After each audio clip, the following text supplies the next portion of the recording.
Hello, everyone. Good afternoon to those of you who decided to join us. Thank you very much. I will introduce Jeremy in a second, but before that, just a few housekeeping notes. If for whatever reason you're encountering challenges with the technology, try and switch it off, log off, leave, come back, and see if that works. Usually it does. Please feel free to put questions in the chat. We'll put questions to Jeremy, ideally towards the end, to not disturb his flow. But if there's something remarkably groundbreaking, earth-shattering, I'll put it to Jeremy. And the recording will be available pretty much after we finish the session. So you'll be emailed a link from the powers that be. This is a Society of Light and Lighting webinar. It is called The Merging of Worlds, Lighting in Other Industries. And I'd like to open with a little story. A few years ago, I was looking at a possible change to my lighting career. And whilst I was exploring various options, I had an epiphany. I thought, what if I could work in the gaming industry? It's so exciting, it's fun, it's creative. I could lounge around and play ping pong all workday. What could be better? And it should be easy. Any gaming company would be lucky to have someone with my lighting experience. However, very quickly, I realized that the gaming industry was quite tricky to get into.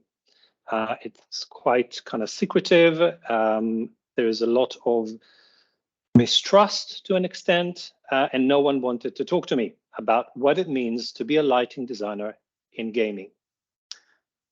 Through my research, one of the names that came up quite quickly and frequently was the name of Jeremy Vickery. The more I looked into what Jeremy did, the more impressed I became with Jeremy's experience and his knowledge. I knew that this was someone that I would want to talk to, but I was worried I'd get the same treatment as I did with other people. But I was very pleasantly surprised. Jeremy replied to my somewhat cold call email. And not only that, he was very generous and forthcoming and kind. We exchanged emails over a few weeks, and Jeremy offered great insights into what it means to be a light artist, how I might look to become one, and most importantly, Jeremy was very thoughtful and gentle in suggesting that I might be a little bit too old to get into this industry in earnest. Though he was very encouraging and informative about what I needed to do if I did want to go down that route. So when I had the idea of putting together a webinar that explores lighting in other industries, Jeremy was by far top of my wish list, and I'm delighted that he said yes. So you are all in for a great treat. And so without further ado, ladies and gentlemen, Jeremy Vickery. Hello, everybody. First, thank you so much, Guy. It's just an honor to be here, and no one is too old to get into games or film, for sure. It's just the amount of work that you want to do, to get into it. My name is Jeremy. I live in the United States, and I've worked on I'll just briefly talk about my history. I've worked on a few different films during my years as a lighting artist. These are some of them. I've worked on a few more. I've also worked in the games industry. Here's a few of the games that I've worked on as a lighting artist or an art director. I was also freelance and did a lot of illustration work for clients such as these. So I've traveled all over. I've done a lot of things in my career. I've also worked in television on a few different projects. The Amazon one is forthcoming the end of this year or early next year. Um, and I have also done virtual production. Most of the work that I did on the television shows was in virtual production that I will talk about later, which is really what's inspired this talk, a merging of worlds. And everything has been tied together with light. So for me, in my career and in my life, I've been a bit of a nomad. I've been to over 40 countries. I have moved 22 times. 13 of those have been, more than 2,000-kilometer moves, really large ones. I've worked in animation, film, TV, games, concept design, illustration, products, and theme parks. And I realized that through this, I learn a lot. My world has expanded. Many Americans never leave the United States and don't even have passports, and they just kind of stay in this bubble. And like, here's me when I was 19. I'm the guy on the right in rural Bangladesh, and these people had never seen white people or foreigners before. They lived in a village that would get flooded every 6 months, and so it was just really interesting. It opened my world to see something different by traveling. And I think it's really healthy for the soul. And so I see not just cultures of the world, but I also see cultures in our industry that are like little islands, and we don't talk to each other very often. And so I see theater, I see architecture, I see 2D art and painting, I see cinema, I see animation and gaming as separate little bubbles. And we all have lighting artists, but we don't often talk. And as I've been such a nomad, I've been able to kind of span the gap and do foreign travel within the lighting industry. So I want to talk today about each of these different industries and my insights. And I'm going to start with architecture. And so knowing that this group is a group of lighting artists, you'll have to forgive me. I've given this talk, a couple of times before, usually to gaming studios or to visual effects studio. So these are just my observations, and you can laugh at me if you want if I get some of these wrong, but just the things that I try to learn from my foreign travels. So for me, I look at ancient architecture and light and just the use of natural light through large spaces like the Pantheon, here, or the Sophia. I can't remember the exact name of this in Turkey, but the idea of large soft light that can use natural light through the day in a lot of religious spaces allow for the light to kind of bounce around and give this soft, majestic, religious, spiritual feel to the spaces. And this, I believe, has blended into modern architecture. And what I learned from this is the use of geometry with natural light to be able to let light kind of bounce in through the day and, this look of soft light into the spaces. So it's not even so much about electric light, but these designs are really focused around letting the natural light fill in a very pleasing, soft way. And then from my observations of, resort lighting as well, is that there's related to entertainment and industry, there's an idea of soft light and the way light can kind of provide moods. This is in Las Vegas, and just making it feel like it's an outdoor space even though it's indoor. So at all times of day you can control that magic hour feeling. At one point when I first got into games, I reached out to someone, much like Guy did to me, who worked at Disney Imagineering, and he was a lighting artist for Disney Imagineering, and he did theme park lighting. And I asked him, could I have a conversation with you? I just would like to learn more about this, because I realized as I went from film into games that games were more like theme park lighting than they were like cinema in a lot of ways, because you have these large open worlds that you can explore and look at from any angle, and they have to feel grand. And so I learned a lot from him about like Main Street USA, in Disney World in Orlando. They actually buy different brands of lights for each building, so there's just subtle color differences. They also have somebody whose full-time job is to control the lighting based on the weather. So if it starts raining, there's somebody who pulls up the lights, for the rain. So it always feels magical, and you never see the lights pop on. They will slowly turn on, and there's a level of it that is automatic and a level of it that has overrides. Of course, geometry plays in as well. Forced perspective of the mountains in the background. Can you see my mouse, by the way? I wonder if you can see my mouse. Anyhow, yes, we can, okay. Jeremy. Great. That way I can point things out. So the actual shade of the color in the background is to mimic lighting of atmosphere, even though it's not. It'll make it look bigger. It's forced perspective using color, mimicking the ideas of light.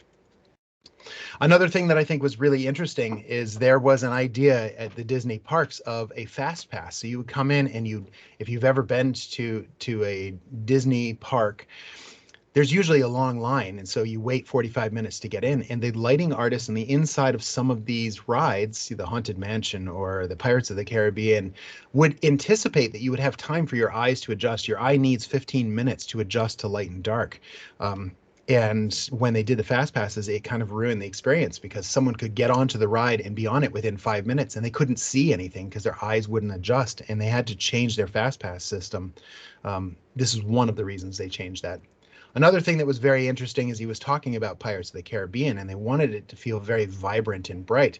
But your eyes will actually adjust. They will color balance within seconds. Like if you go out on a sunny day and you put, a hand over one eye and just wait 10, 15 seconds to maybe 30 seconds, and then take that hand off the eye and then open one eye or the other, you'll notice a color difference between your eyes, that one will adjust to the darkness, one will adjust to the light. And this was a problem inside some of these rides, Pirates of the Caribbean in particular, is that if they have a really blue lighting setup, your eyes will adjust to it and it'll start looking gray and white. So they would actually have to mix in bits of color that are opposing colors, get warm light in there so that the blues stayed blue, which I think is fascinating to really think about the human aspect of this.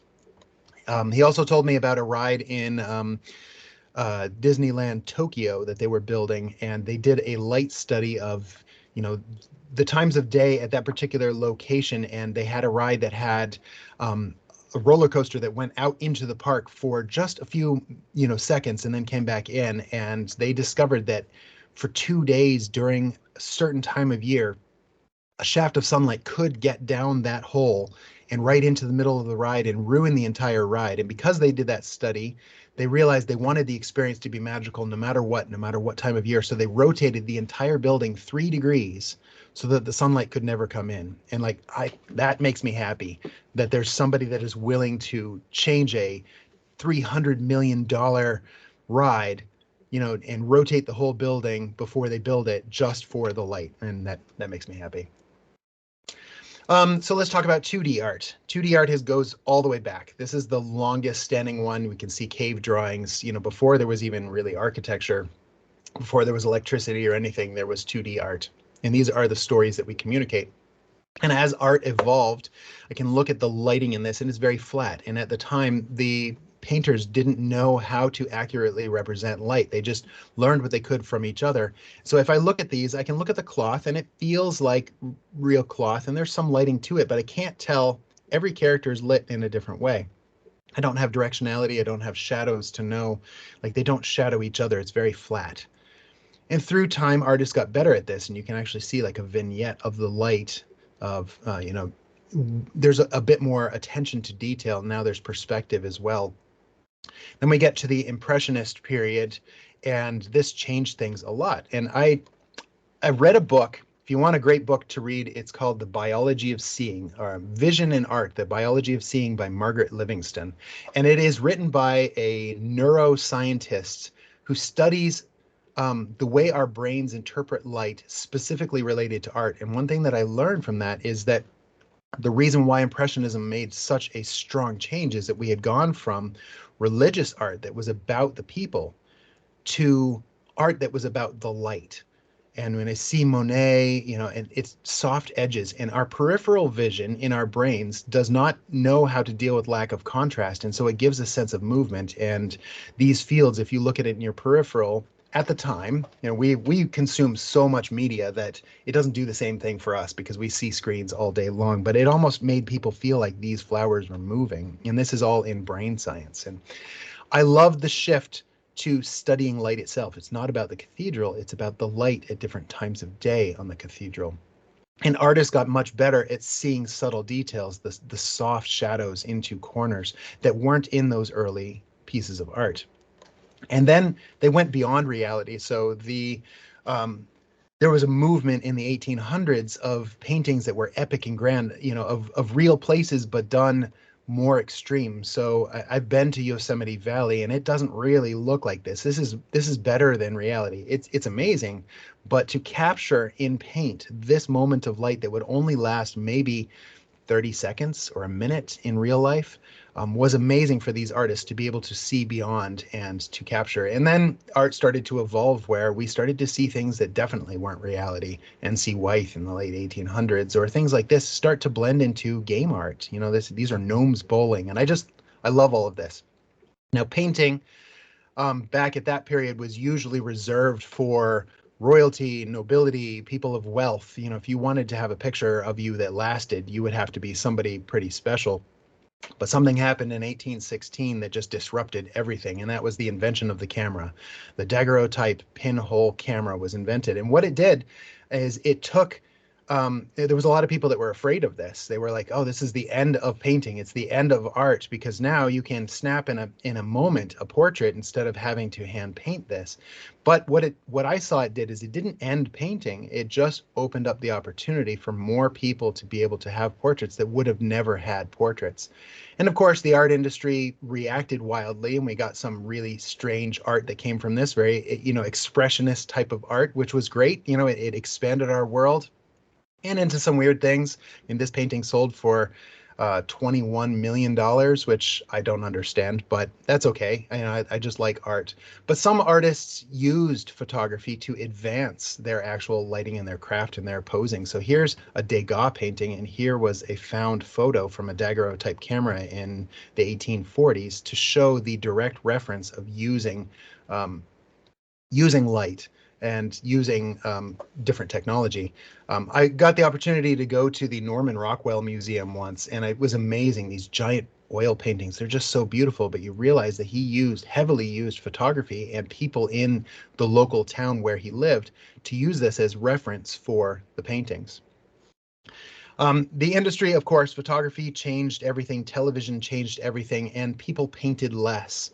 But I don't think necessarily less. And then there was, a movement in the 70s and 80s where painting became popular again, and it was done for the joy of painting, which was a great time. It was kind of a resurgence. And I think that in the 1800s and 1700s, people would go to museums to see pieces of expressive artwork. But this changed during my childhood, that I think that a lot of fine art was no longer seen in galleries. The type of art was in storybooks and in movies and concept design, and like this is to me these are the Monets and the Rembrandts of our time, that would make art that moves us emotionally, and we can create films. So like instead of going to galleries, we spend more time looking at movies, playing games, creating art. And digital art was another disruptor. There was a lot of people who are like, you have to paint traditionally, but digital art then opened up the possibilities. So if you go to some place like artstation.com, our industry, amongst artists, this is a huge place for sharing original new work. And now we're seeing paintings done by teenagers that rival things that were done only by the masters who had studied for 30 years. It's a really interesting time to be able to use the technology for storytelling, because this is really what we can use light for. All right, next cultural bubble is games. And games is interesting because it has changed so much that you say 50 years ago, this is what games looked like. It was two colors. We didn't really talk about lighting in games because it just had to run at all. So it was just programming. And then when I was a child in the 80s, this is what games looked like. And you had 16 colors, and that was it, and that's all you could do. So still, there wasn't really lighting, but there was representations of the world. Now, I remember when I was in high school, this game came out. If any of you are as old as me, this is Myst, and it blew my mind. I just was like, this is so realistic. And I look at it now and it's laughable, and it looks like very entry level, 3D lighting work. But in 1993, I had never seen anything like it. And to see these worlds, it was a far jump from the Atari of the 1980s. And then Riven came out not too many years after that, and it just looked even more spectacular. So games is evolving very fastly. If we look at Grand Theft Auto 1, and then 3, and then 5, I think this is 5, 4 or 5, and then what is being done by the same studio with Red Dead Redemption, the evolution of the believability of light just radically jumps forward. So this game changed kind of a trajectory of my career when Uncharted 4 came out, and it was like, it's just so beautiful. It just feels realistic, but in a cinematic type of way. So I had gotten into the games industry, and I was working on Assassin's Creed Odyssey, which is set in Greece, and I was responsible for all of the lighting and the weather and the kind of look of the storytelling through the game, and really studying light. And one of the tricks that we used was, it's supposed to be set in Greece, and we actually went to Greece and we studied all the light and the different times of year and the weather, and we set the sun more like it would be in Norway than it would be in Greece, so that it could have a lower angle on the horizon to give more shaping on the characters of the angle of light. And we would spend a lot of time talking about, what does night look like? What does day look like? How can we fake, enough light at night to be able to navigate around an open world and not be completely scientifically believable, but accurate, but we wanted it to be believable. And so this was my entire job working there. After that, I went and worked at Naughty Dog, the company that made Uncharted, and I worked on an Uncharted game. So this is Uncharted Lost Legacy. And, these are some of the environments that I got to light, and really like crafting, how do you draw your attention to say, where do you think you should go? And like the big shaft of light and the contrast right here, of course, that's exactly where I need to go, and learning to draw our eye to the right place. And all the technologies between each of these companies were radically different in our approaches. So I, was learning a lot, always learning, never stopped learning. I just love learning and seeing different methods. So the difference between Assassin's Creed and Uncharted was completely different technology. And then from there, I went and I worked at a company called Bend Studio on a game called Days Gone. And this was very interesting, to me, because again, a completely different way of doing lighting in an open world, and with 6 hours of cinematics, and there was only 3 of us in the lighting team that had to light all of those cinematics and the open world and the changing weather, when it was rainy, when it was sunny, when it was sunset, when it was night, and the stars, everything. So it was definitely a fascinating 3.5 years working on this film. Then I also noticed other companies. So I didn't work on this, but it was connected to Sony. This company that made Horizon Zero Dawn used a procedural approach where the lighting was automatic and it was kind of computer generated. So there would always be a 3/4 frontal light on the characters, and the color of that light would change depending on the environment. And for a lot of the times, it looked really good because you would have good shaping on their faces. This is like classic portrait lighting, but sometimes it would break because there would be sunlight coming from this side, but then the automatic light would come from the other, and it would get confused. And so it's just a different approach. I found that this game was, for me as a lighting artist, was a little distracting because each of the characters felt different because there was separate lights. But it's an interesting philosophy of trying to make an automated system to light the characters, procedurally. And so every studio is kind of different. I think games is the fastest evolving of all of these different kind of bubbles of lighting artists. Then I talk theater. Theater goes back as far as, cave drawings to me. I see that theater has been around for thousands of years because storytelling is really the key here. As human beings, we tell stories. And so then once electricity was brought on, I think stage lighting is unique because you can't change your camera angle. You have to choose one setting, and you need to light the entire environment to see everything, to see the characters.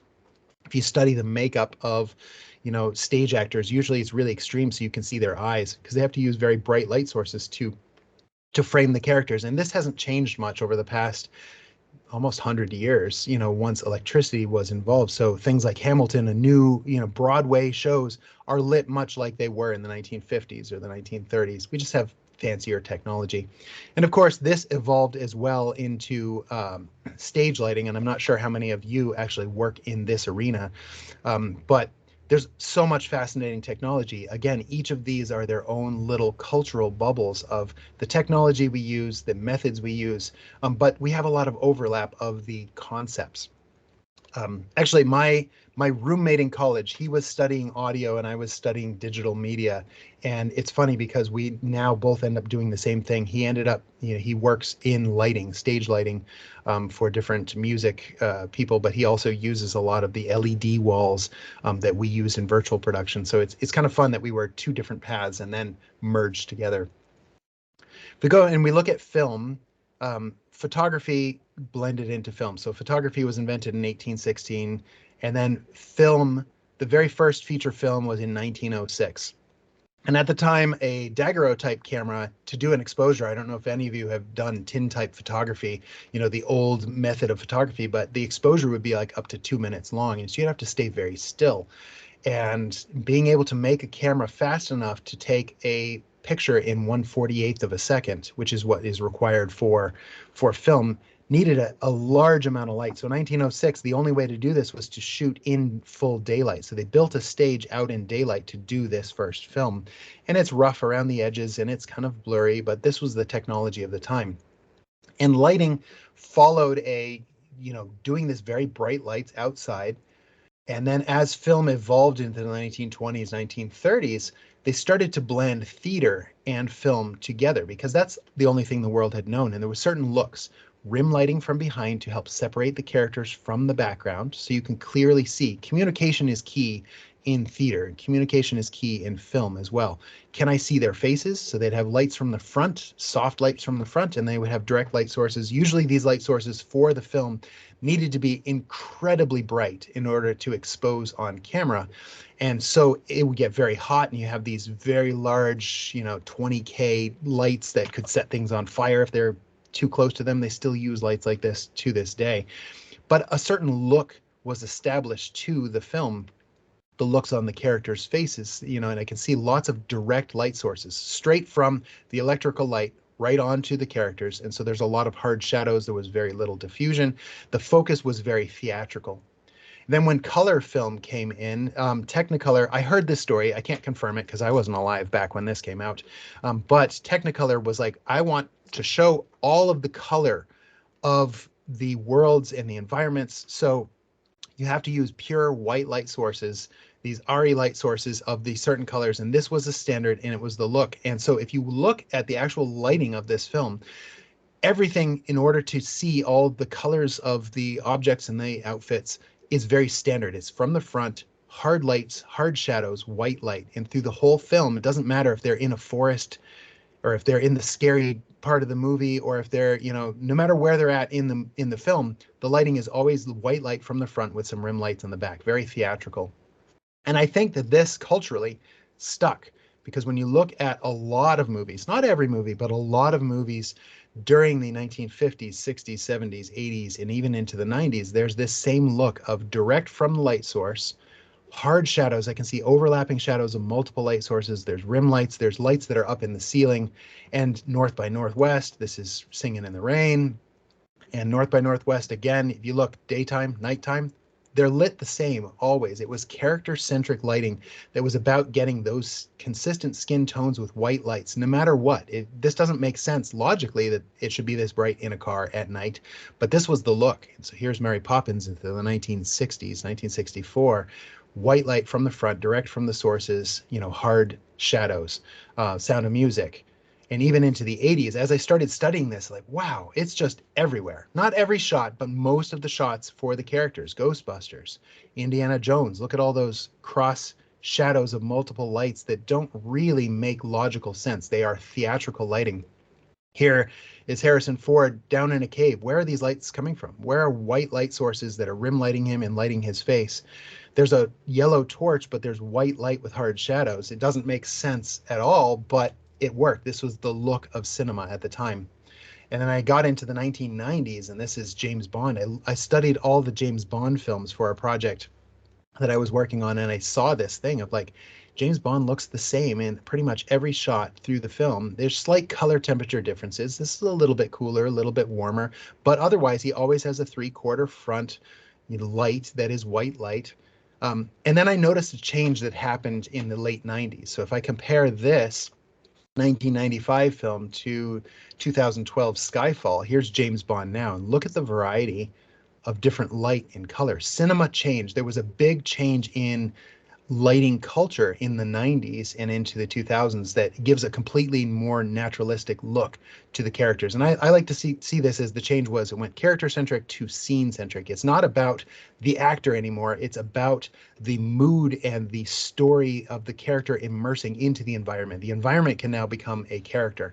And it was a change from theatrical lighting to natural lighting. We now have cameras that are more sensitive. We don't need that much light to expose onto film anymore. In fact, we use digital cameras. And I think there was a lighting change to go from primary lighting to secondary lighting, using the bounce light as your primary key instead of direct from the light sources. So if I look at Mission Impossible, his light that shapes his face is coming from bounce light. Or here's a scene, instead of having them stand in the sun because they didn't need that much light, they used this big wall as a surface as their key light. So when I look at their faces, I can still see a bright side, a dark side. It gives me a really good form and shaping of their faces, but it's soft. It has a different quality. It's a different mood. Here's another scene from that same film where they're using bounce light off screen and exposing for the shadows. And it just gives a much different look and allows natural light to be the rim lights instead of having electric lights, and allows the softness to this. I love this type of stuff. And it gives movies an ability to have a lot more dynamic range and a lot more variety in the films as compared to, you know, Indiana Jones in the 80s versus Blade Runner 2049 in 2017, and just the difference of the same actor, what can be done. Or Mary Poppins 1964, Mary Poppins Returns in 2018. This is just so much softer. I also see that through films, you can see this because everything is lit the same. If I blur my eyes and take a lot of screen captures through the film, it just makes this kind of muddy gray. But what happens with, I think, with storytelling in light is that it's much like music. In music, you slowly kind of build up. You have a verse, and then you have a chorus, and then you have a verse again and a chorus, and then you have a bridge, and it's this flow. It's like a dance. So I like to think of good lighting will follow a dance through a film. It's not just about accurately understanding the spaces, it's about storytelling. So this is from John Wick, and his wife died, his dog died, he's really sad. So they color grade the whole shot, it's very blue.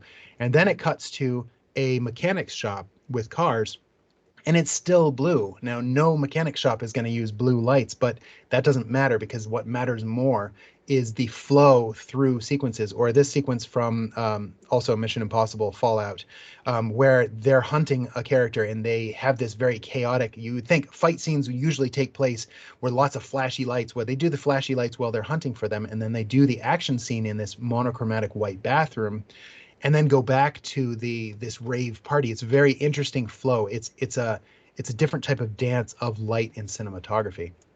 So when I look at the dance in GoldenEye, because the lighting was character centric, it's kind of flat. But when I look at Blade Runner, I can actually see whole shifts of color that happen through sequences. And there's red sequences and orange sequences and blue sequences and gray. And there's like this tone that goes through it. Some movies, like this is Hugo from the early 2000s, every shot had the theme of warm and cool. There's always warm lights and cool lights through the whole thing, and almost all the characters are backlit and rim lit through the whole thing. And this, again, it's a beautiful movie and it is communicated well, but the whole tone, it's more shot centric, versus a movie called Klaus that's on Netflix. If you've seen it, in an animated Christmas story, there is a huge range of, change through this. So every sequence has a color, and the colors will change based on the sequence, and it's just really beautiful. All right, so now another bubble of lighting is visual effects and animation. And so visual effects used to be very, very secretive, and now our world is opening up quite a bit. So these matte paintings that were done on glass at the time in the 1920s and 30s and 40s, you get something like Charlie Chaplin, and it looks like he's about to skate off of an edge. This was done with a piece of glass put in front of the camera and a really talented painter who could look through the camera and make this match the lighting of the real world, so that it feels real, but it's actually just a painting. And these tricks were so kept secret. Ben-Hur, like you can see what was actual photography and the rest was a painting. They were kept such a secret that sadly they would take a razor blade and cut, the paint off of the glass so that no one could see their tricks and how they achieved such grand scales. But this, to me, is still part of lighting and the trickery of visual effects. Animated films, the characters were very, very flat just because of the technology, but the backgrounds are really beautiful. And for 50, 60 years, this technology really didn't change. The characters were flat just because they couldn't do something in 3D, but the backgrounds were rich with soft subtlety and the way the light was formed in the background paintings. New technology is changing quite a bit. So this is a 2D animated, hand-done film for Klaus, but there's much more. It feels almost like it's 3D animated. In fact, if we talk about 3D animation, this was in 1972, the very first computer animated thing ever. Ed Catmull invented computer animation. He was the one who founded Pixar. And so way back in the early 70s, and it changed so quickly that, you know, in 1994, Jurassic Park, or 95, I can't remember, 94 or 95, computer animation changed the way we do visual effects and lighting. And so when I was finally got in at Pixar, I saw Toy Story when it came out in 1995 while I was in university, and it was just like, this is the most amazing thing ever. That's where I want to work. And it took me 6 years to get there. I was very naive coming out of school. Like, I can get in. I'm the valedictorian of my class. This is going to be great. Big failure letter. It is a hard industry to break into. Just so you know, too, getting into this industry, Pixar receives 3,000 job submissions a day, and they have to go through all of them, and 99.9% of them are, nope, you don't have the experience necessary to get in. So it's a tough field to break into. It's all about the right timing and the right, just kind of breaking in with the right people. Anyhow, as I learned there, I was really fortunate. I was just the right timing, right place. I saw the technology of how we would create these shots. We had a desire of a very illustrative look, but the technology was so basic. There was no contact shadows. We had to do all kinds of tricks to just make it look like his hands were actually touching the wall. And then that changed radically. The next film that I worked on there was Cars, and we were using whole new technology, and the amount of time that it took to render, to use the computers, the light that we would calculate increased dramatically, enough that they came to us and they said, we had 3,000 machines. On The Incredible, we had 1,500 machines to render, and on Cars we went to 3,000, and they said, you can't have air conditioning and all the render farm. Pick. Which do you want? And we said, of course we want the render farm. We'll work sweaty, and that's okay. And then we went on to Ratatouille, and even more technology changed. And eventually I worked on a new film, or not a new, it's old now, but at the time this was brand new technology using something called global illumination that would actually accurately, scientifically calculate bounce light much more realistically. In this film, we got the greatest compliment of people saying, you used photography for this film, and we're like, no, actually it's all rendered, but it was amazing. But our render times went, there's 24 frames a second, and to calculate one frame took 48 hours of rendering on a computer for this. So if this had been done on one computer, it would have taken 100 years to render. Luckily, by this point, we had 22,000 machines in our render farm, and we had run out of power enough that we couldn't pipe any more power into Pixar's headquarters, so they had to build a $100 million hydrogen fuel cell power plant on site to be able to, to power the render farm. So crazy behind the scenes things. And in fact, when we started, this is as much as we could render. It would start from the left and work to the right, and it would just run out of memory. It couldn't calculate. So we had to do a lot of learning in the technology of how to get this naturalistic look. Eventually we mastered it, and then Monsters University was the first feature film to use this new technology, and it gave us a much softer, much more naturalistic feel, because this light could actually be accurately calculated into these 3D scenes. And of course, visual effects as well used a lot of this same technology, but evolved kind of on its own, a little bit different than animated feature.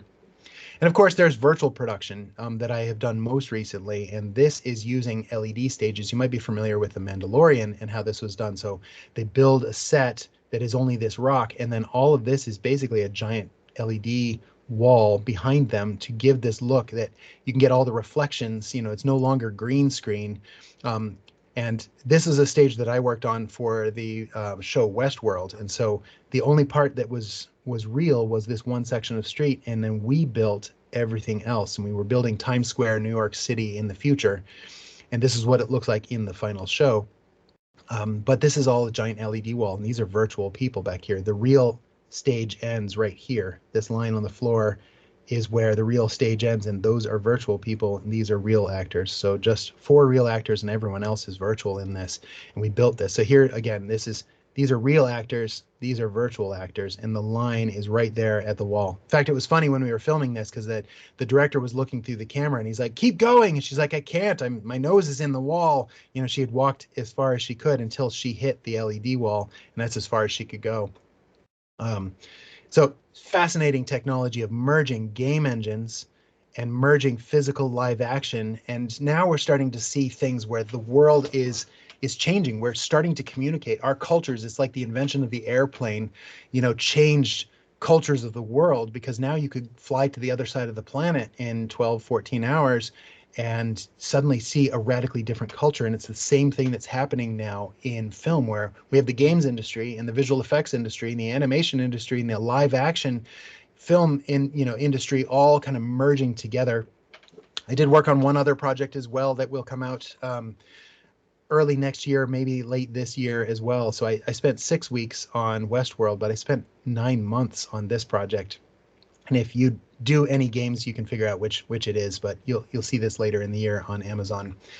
And so we come to the end here of all of the different areas and how we're starting to merge. Our technology is coming together. I was chatting with Guy right before this and asking, do any of you use Unreal Engine? Because it has changed so much in the past year that now you can get accurate results. There are feature films being shot on these game engines, and a lot of industries are starting to use this. I wouldn't be surprised if you all start seeing these changes come to architectural lighting as well, and using Unreal, just because it's fully real time. You don't have to do any rendering. It's all, you know, very, very accurate lighting to be able to pre-visualize what you can do in architecture. So I'm going to give my opinions here. Again, these are just my opinions of the pluses and the bonuses of each of these cultures and how we can grow. And see, I see the biggest bonus to lighting as a nomad in architecture being an understanding of scale.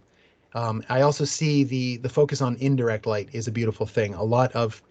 I hate seeing an exposed light bulb. I like seeing a light bulb bouncing onto a wall and softly making an environment that I can see everything. I can understand the depth and the space, but it's not harsh. I think what's interesting as well with architecture is adapting to nature and making sure that you understand the different times of day and the different weather. And this is something that the games and film industry can really learn from. The one negative that I would see here is the connection to the industry. We just don't talk enough. You know, I would love to connect our world. So Guy, thank you for reaching out, because this is a great step of getting us to just talk with each other more and not be trying to learn all by ourselves and not with each other. I look at 2D art, and it has the longest history, goes all the way back to cave drawings, has the widest possibility of styles. You can have things that are completely photographically rendered, you know, in 2D, or you can have things that are, you know, Picasso style. Widest accessibility, you can pick up a rock from the ground and paint in the sand. Anyone can do 2D art. You can have pixel perfect subtlety. And then this is kind of a gray zone of everything has to be handcrafted. And this is a plus and a negative, because everything has to be handcrafted, which means it's hard to learn how to paint and to draw. And it's very easy to get lost in the process and to just pick one cultural bubble and be like, this is it. You have to paint like this. You have to follow these rules. Because it's been around so long, there are traditions that come and get locked in. And believability is easy to lose. 2D art can look very not naturalistic. You can break it very easily. In games, I think it's the user experience. It's not so much about, it's all about the fun, and that's what matters most. Mood as well. Also, lighting in games is all about the mood. And then the idea of 3D composition. So there's camera-based composition that is very two-dimensional, like 2D art. But in games, you're building these open worlds that you explore. And so this is a different skill, is learning three-dimensional composition, that you can walk around a space and really still have good composition inside of an ever-changing camera. The only problem is that frame rate wins over the art. So if the effects artist adds an explosion that makes it where you don't have the budget for for your lights anymore, there goes your lights, and the lighting suffers really quickly because, you know, gameplay is king, not the lighting. It's the most rapidly evolving, and this is good and bad, because we went from Pong to Red Dead Redemption in just, you know, 40 years, and it's, you know, an amazing amount of change. One definite negative is life balance. There is a culture of this, you know, one-upping each other for how much work you can do, and that's just not good. You know, the amount of time overtime is not good, and the industry can definitely mature. And then there's no common culture. Every single studio that I work for is radically different from one another, and it's also easy to get lost in the tech. We can focus too much on the tools. In theater, it's all about clarity and the storytelling of the moment. Story is everything, and so you're not using cameras, you know, but it's all about the story of the characters. Audience participation is something that's unique in theater that you're seeing. You know, every performance is unique. The thing that's lacking, that's hard with theater, is subtlety, because you can't get up close. You can't see. You have to do everything big from afar. And I think that there's a lot of room to grow with hybrid tech of using LED walls in theater. I think it would be interesting to talk more with you all, your experience in theater, because there's so much growth here to merge these industries and be like, is it a film or is it a play? I don't know. Could be both. We could see hybrid come out, kind of like music in the 90s. We had rock music, and we had rap, and we had country, and we had classical, and now there's everything in every mix of everything. In film, I think there's the whole discovery of just going with a camera and just finding things that happen in nature. I think film has the deepest story connection, the human connection, because you can tell so much and really move people's emotions. You can have pixel perfect subtlety, of course, in film. You can use nature, so I don't necessarily have to handcraft sunlight and clouds and sunsets, but that's also a difficult thing when you're hoping for a nice sunset and it's raining. Life balance is really hard in film, a lot of long hours, and it can also be very elitist. It's been around so long that there are a lot of people that follow these rules, and you can't change this and you can't change that. And there's different unions and different groups that will really kind of control any type of innovation, which can be a negative. And you can easily focus in on the tech. In animation and visual effects, every pixel matters. There's a holistic approach of looking at this and planning ahead, you know, for the way the whole film is shot, which is different from a lot of industries. It's less discovery and it's more planning. You can always fix things, you know, at the very last, but everything has to be hand created. You can't just go buy a bunch of lamps and furniture. You have to hand make them for animation. Life balance is difficult, and render farms are just expensive and hard, and it takes a long time to process this 3D lighting. And we can easily focus in on the tech. So there we go. There was my 200 slides that I threw at you really quick of just some talk about how this industry is merging. I now run my own business where I help people in their lighting. And if you want to contact me with other questions afterwards, here's my email address. But I'm really passionate about lighting and helping people from any industry grow in their lighting skills. And so this is a lot of fun. And I'm going to stop sharing now, and we can go to a question and answer time. Let me come back here. I hope that this was interesting and spurred some new ideas for you. And now we can open it up to questions and discussion. Thank you very much, Jeremy. You covered a lot of grounds there. And I think one of the first things that jumped at me was your amazing wealth of experience to be able to sort of dance through these various lighting industries. Is firstly, it's got to be a fantastic experience. Oh yeah. But also, it means that that you're at the very epic center of these merging worlds. So I'm delighted that you were able to give us this overview. So I wanted to pick up on a few things. As we said before, if anybody has any questions to put to Jeremy, please put them in the chat. I see there was one question from Richard. Thank you. Richard asked, what data or format is required for accurate calculations in games, animation, and Unreal Engine? So there are a lot of different formats that are capable. I know, of course, we have started working in Maya, and that is, we can take FBX and OBJs, and USD is kind of the film world of the models that we would use in there. There's so many different render engines in the film industry with V-Ray and Arnold. I know a lot of architectural work uses V-Ray. Film usually uses Arnold or RenderMan for the tools, but the actual calculation of light, Unreal Engine uses any of these files. There's a new world that's kind of coming out with GLTF files as well, and web-based 3D files. So metaverse is, you got again another whole topic of VR, AR, and metaverse that is also coming into this. And I see a lot of architectural previs being done. So we can read CAD files, we can read these GLTF files as well. And so these worlds are starting to really come together, but I think that the industry is leaning towards USD, which is a universal scene description that you can take animation, you can take models, you can take lights, and kind of pull this all together. But we still have a ways to grow to be able to truly branch our cultures between these worlds, but it's getting closer. There's a lot of effort that's being done to kind of pull all of the different, you can take CAD files and bring them in. It's almost there. I hope that answered the question, Richard.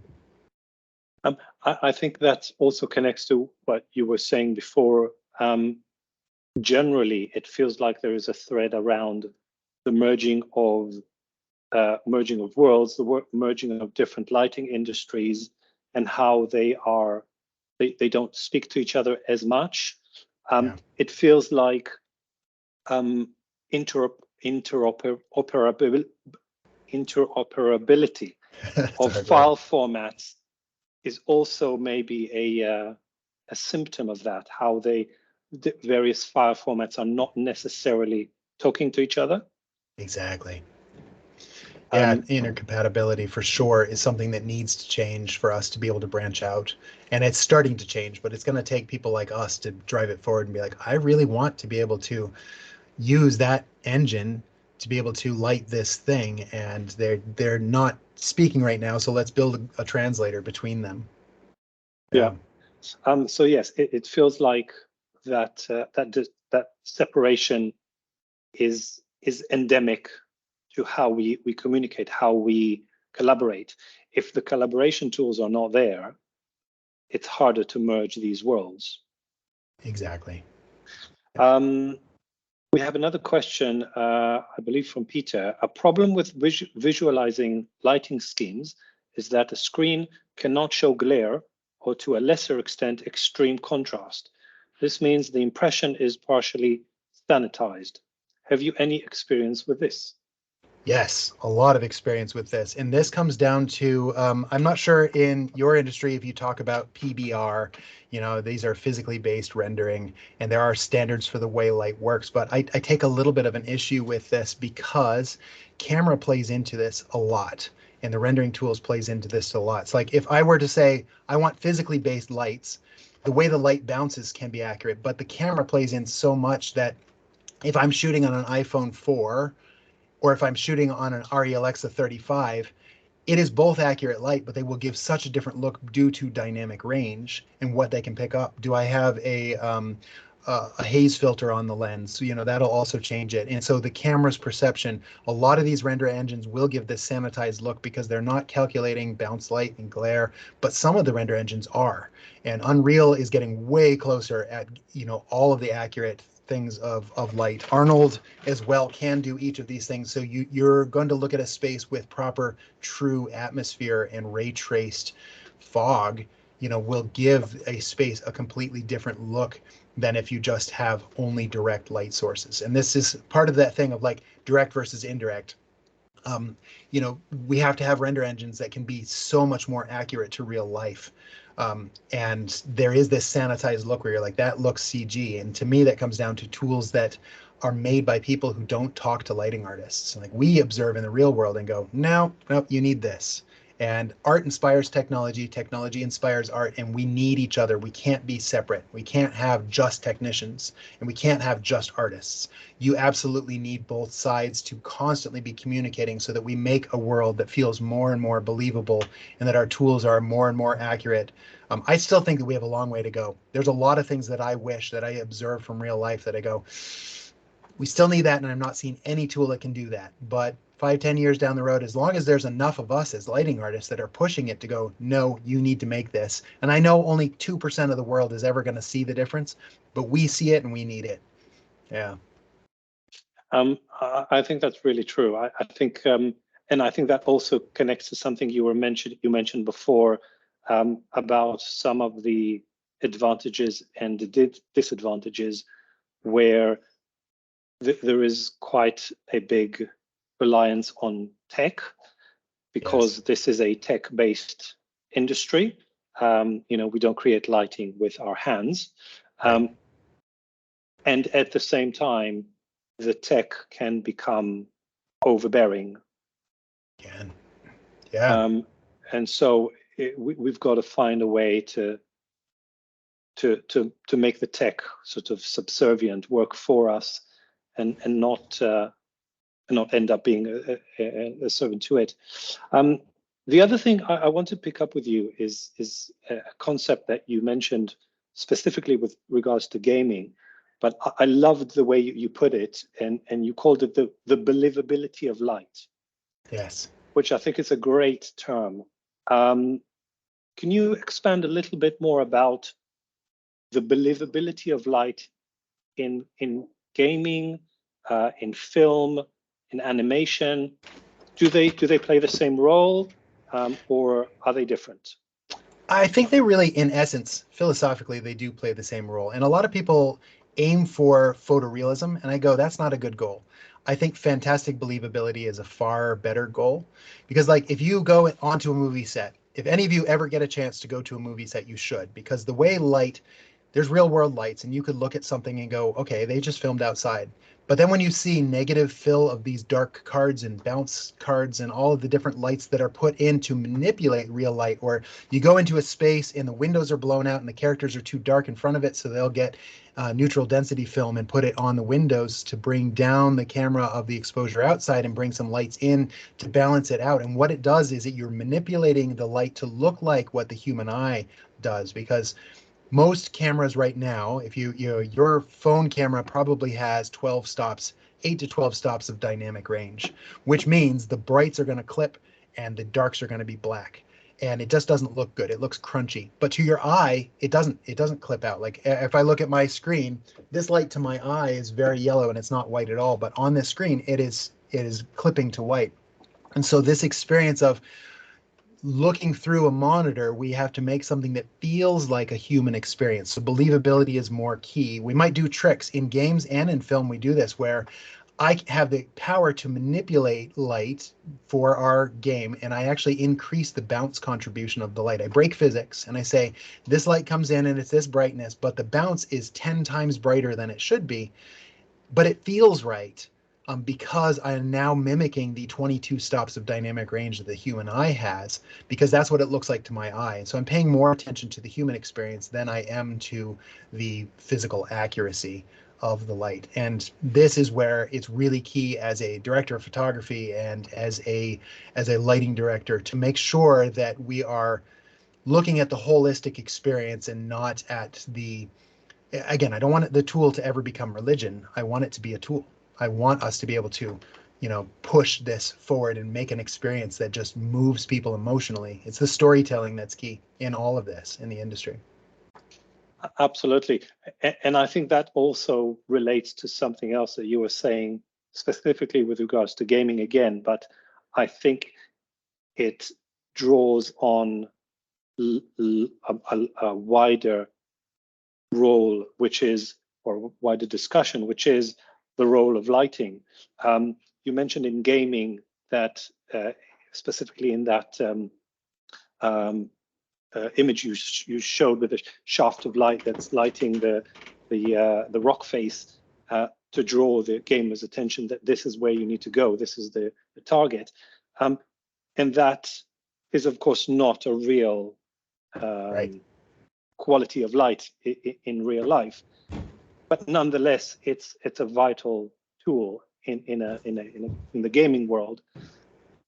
So there becomes, there is the time of day, the weather, and also using light as a manipulator, isn't it? Yes, absolutely. Definitely to draw your eye compositionally, where we put cloud shadows. If you play some of these games and you think, oh, those are just cloud shadows that are off on these mountains, like, oh no, we specifically choose where the pools of light will be to draw your eye compositionally to this thing, to that thing, not to this thing, not over here, light on dark, dark on light. I mean, we could give a whole nother talk on cinematography and the rules of communication of light. I'd be happy to do that with you all too if you're interested in it. This is a fun topic for me of just like what cinema does using just light to change where you look in the short periods of time. Which is of course very theatrical as well, as you said, because Absolutely. there is only one perspective. Right. Lighting, when it goes dark in one side, it means you need to look somewhere else. Right. Mark mentioned that Jeremy, you said that only 2% of people notice what light artists do, which is very humble of you. He thinks that what the lighting designer does adds to the whole experience and helps lift the experience. Yeah, I mean, I think let me restate this too. I would say that 2% of people would be able to consciously tell what we did, but 90% of people will feel it. They'll be like, Absolutely. this just feels amazing. When you watch a film, you're like, I want to be in that world. That just looks so good. Like if bad lighting, people will notice bad lighting. Good lighting, people usually don't notice. They just feel this feeling of like, this is just so beautiful. That's what they don't go, the lighting artists were amazing on this. And like, no, we don't get any credit. We disappear into the background and we're just happy if people feel something for sure. But there is a point. I think there is a point of like, for me, an eye highlight on a character on a Pixar film, we want to make sure that it's on the pupil, not on the, the white of the eye, the sclera, but not on the pupil, but we want it on the iris, not over the pupil and not on the sclera. And so we will actually hand animate it through shots so that it's never distracting. It always just makes the eyes look good and juicy and where you want to look. And that's where most people would be like, really, did you spend a week animating eye highlights? And like, yes, we did, because we believe in it so much that every frame should be perfect. And I think it's part of the wider story, as you said. If Yeah. people may not notice that there's something in the eye that's wrong, but they'll go, something's not right there. And yes, maybe it's a couple of frames that will go in 10 seconds, but that feeling might nag. And it's the same, I think, in real life. You go to space and the room doesn't feel right. And maybe it's the aircon, maybe it's other things, but a lot of the time there's something wrong with the lighting. Yes. Yes. I see back there was a question I want to answer too, because this is a really good question about pre-production. Do we use simpler tools for creating it, moods and color keys and lighting keys? Yes, absolutely. Small sketches just in Photoshop, or even Procreate on an iPad is used very, very heavily. We do a lot of lighting design. If I come back and do another talk, I can show more detail, some of the very loose, rough sketches that are done in only 10 minutes to really explore a variety of lighting and times of day without having to get lost in the technology and something really expensive and 3D models and all this rendering. It's like, let's just do some simple paintings, take the 2D stuff and explore. And every project that I've worked on uses this heavily. It's just much more, it's a cheaper way. Like Pixar will animate the entire film in storyboards that are just fast sketches 3 years before the movie comes out. And because it's just cheaper to do that on paper and throw it away and try another and throw it away and try another, until you were like, yes, this is absolutely not just good, but the best, and beyond the best, it's absolutely fantastic. Then we invest in the expensive stuff and add 500 people onto the project. Absolutely. I'm aware that it's 5 past the hour, but certainly for my part, I'm happy to go on for a little while longer. If people Me want too. to stay with us, that would be great. But we appreciate that people might equally, you might need to go and do other things. Adrian asked, does every movie have a lighting artist nowadays, or is it budget related? I would say that every movie, yes, has lighting artists. In fact, lighting teams, Pixar lighting teams are 50 people. And I would say that live action, you've got a team of, well, with visual effects, it could be hundreds and hundreds of people. But for live action, you absolutely have a director of photography, and you have gaffers, and you have grips, that are actually doing the lighting work. So it is a small team, always, always, always. Every single movie will have lighting artists. Now, it might be budget. If it's a small budget live action film, that lighting artist might also be a camera operator, as well. But absolutely, lighting is key to this, into cinematography of any kind, and digitally, 100%. Yeah, games industry, most game studios are starting to get lighting artists. Traditionally, lighting was done by environment artists. So they build the world and they add the lights. That's the way it's been done. But now there's a lot of realization that lighting can be used as such a powerful tool that they build whole lighting teams. So they're small. Like Naughty Dog, working on Uncharted and The Last of Us, has a large lighting team of 10 people. And that's, in this industry, is large. A lot of studios, it's 1 or 2 people. So it's still a small industry, but it's growing. Thank you. Yes.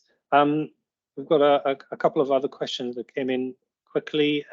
Neha, hello, asked if you can share the process of the design, maybe in like bullet points. I appreciate it might be quite a long one.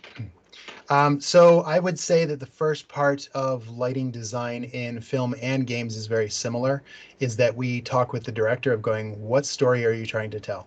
What's the most important thing to the philosophical and emotional story?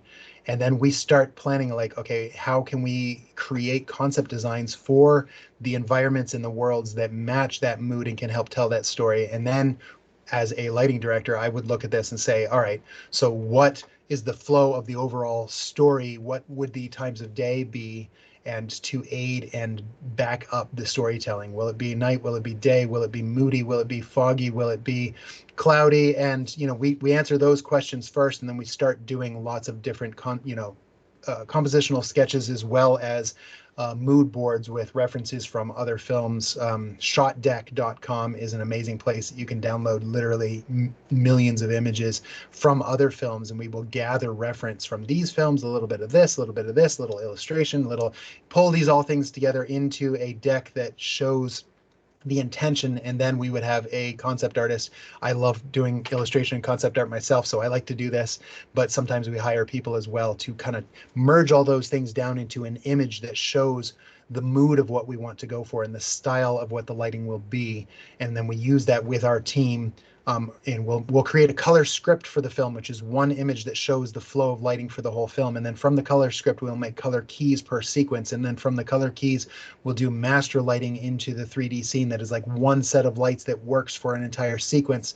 And from there, we give that to shot lighting artists, who will then manipulate the lights and rotate them, and add extra rims or extra bounce lights or spotlights or, shadows, negative fill per shot to make each shot perfect. And sometimes they're radical changes, and sometimes they're just the most minor changes, just eye highlights. Sometimes it's moving whole keys or changing the sunlight, and that kind of goes through the process to the end. And then, of course, there's the post grading of the whole thing. Once it's all done, put it together, and then do a color pass that will take all the shots and blend them color wise together as a color pass, the color grading, which is also a lot of fun, and is a whole career in itself as a color grading artist as well. There's so many pieces of this industry related to light and color that it's so exciting.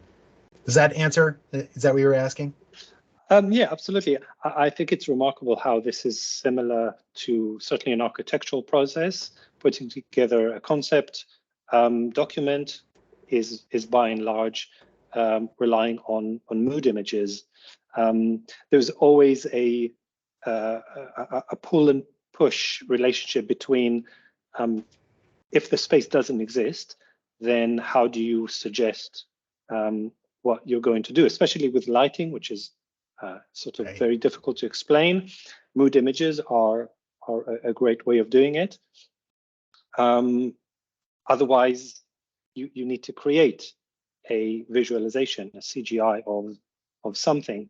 Do you find that sometimes it's almost too real if you're going into CGIs and concept? Do people have expectations of what the concept should look like? This industry is so vastly different. It depends on the director. Some directors need it to be photoreal, and some can see sketches. So yeah, it's all over the place. There are, I would venture to say that most people in this industry are creatives, and so usually we like to see things, and we encourage artists to go beyond reality and like, nah, let's push it farther, farther, farther, farther until it's really extreme and really wild. Then we go, okay, that's a little too much, let's back off. But we try usually to be as expressive and creative as possible. And there's only a small group of people that are worried about accuracy. Usually the ones that, make it too realistic are the programmers who want everything controlled and in its boxes, and it's the lighting artists tend to be half tech, half, like half of lighting artists come from a computer science background and the other half come from a traditional art background, art school. And so it's an interesting world of these two types of people, and the absolute best lighting artists can bridge the gap between the two. They can talk to programmers and they can talk to directors, and they know how to bridge these two worlds. And then there's a mix in between. I definitely lean a little bit more on the creative art side of things. So when it comes to really heavy tech, I lean much more heavily on my programmer friends to be like, please, can you make this for me? Because I don't know how to write Python code myself, and I really don't want to spend the time to learn this. I just want to focus in on the story and the cinematography. Yeah. Again, I think there's that sounds very familiar, as we said, because the industry is based on tech. Yeah, we've got to rely on the tech to make it happen.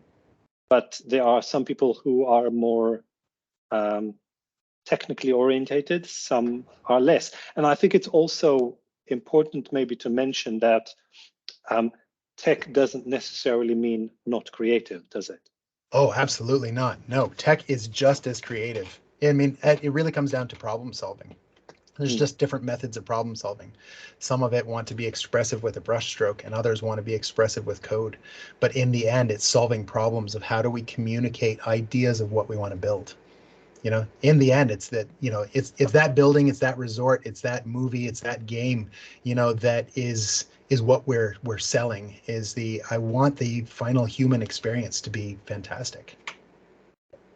Absolutely. I couldn't agree more. So it's quarter past, and I wanted to put forward the last question, if you will. Sure. And I want you to tell us what excites you about the future of lighting from where you are. Ooh, that's a good question. I think that the thing that excites me most about the future of lighting is that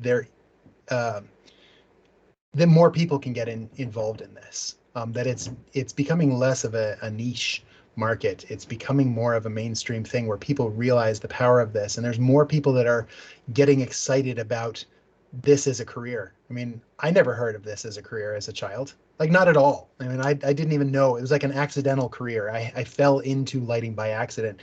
And it's so fascinating, and I love it so much that I just love seeing other people get that spark of like, this is really cool. And what can we do?